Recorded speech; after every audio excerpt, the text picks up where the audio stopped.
In this world, we're all so caught up in our own heads.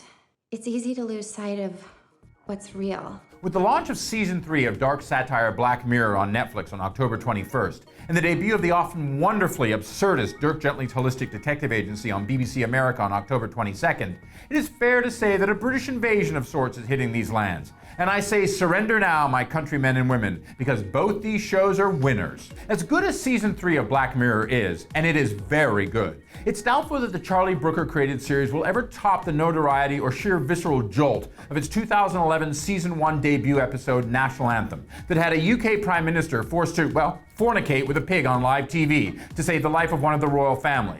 But now, beginning the first 6 episodes of its 12-episode deal with Netflix, the biting and often unsettling anthology series doesn't really have to worry about competing with itself, because this new run is a worthy evolution of the constantly rewarding and deliciously insightful autopsy of our obsession and cultural addiction to technology and the dire fallout that has become the new normal of a world often looking down at their phones, or to play on the title of the show, into the Black Mirror. If we drill down into the numbers, you have got a solid popularity arc here. With double the episodes of any previous season, this cycle of Black Mirror has a night sky of stars, like Bryce Dallas Howard, Wyatt Russell, Halt and Catch Fire's Mackenzie Davies, House of Cards' Michael Kelly, Malachi Kirby, and Kelly MacDonald. And seemingly with more money than when it was on the UK's Channel 4. But while that's expected in many ways, where the Toronto Film Festival and New York Comic Con previewed Season 3 of Black Mirror also has more of, without giving away any spoilers, is hope. And with the stunning Davis and Gugu Mbatha starring 1980 set San Junipero episode, The Best of a Fertile Lot, new steps backward and in the best way and forward. And that's smart, good TV that just got better. I'm trying to decide whether you're a clue, an accomplice, or an assistant. Backwards and Forwards is also a pretty accurate description of the latest adaptation of Douglas Adams' Dirk Gently's Holistic Detective Agency.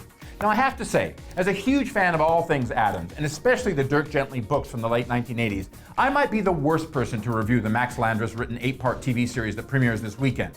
That might be the case if the Samuel Barnett as Dirk and Elijah Wood as his reluctant sidekick Todd-led delightfully weird thriller wasn't A, a well-considered departure from the almost overwhelming source material, and B, just so damn good.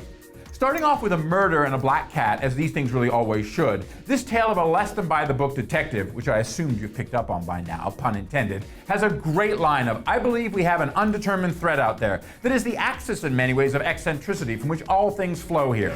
You're a detective who doesn't find clues. That sounds insane.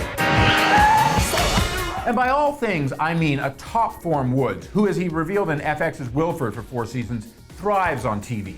And History Boys alum Barnett, a man who can pull off the best worst leather jacket ever. And then there's dead millionaires, crazed landlords, vampires in vans, cell phones ringing at really the wrong time, lottery tickets, Swiss Army knives, missing rock stars, choosing your moves, and corgis. And by that I mean those dogs that the royal family always seem to have underfoot. Add to that a strong Hannah Marks as Wood's ailment-plagued sister, Mofa Koaho as a beleaguered hacker, Jade Estra as a security officer who's really having a bad day, and the devilish Fiona Dorfith as a seemingly unkillable assassin who really wants to kill Dirk Gently. With all that, you have yourself a weekend. So here's my suggestion. Binge Season 3 of Black Mirror first, which with 6 episodes is an achievable feast. Then load up on the sofa on Saturday night for the premiere of Dirk Gently. Because the Brits, with a lot of American help, are coming. And they're bringing treats. I'm Dominic Patton for Deadline Hollywood.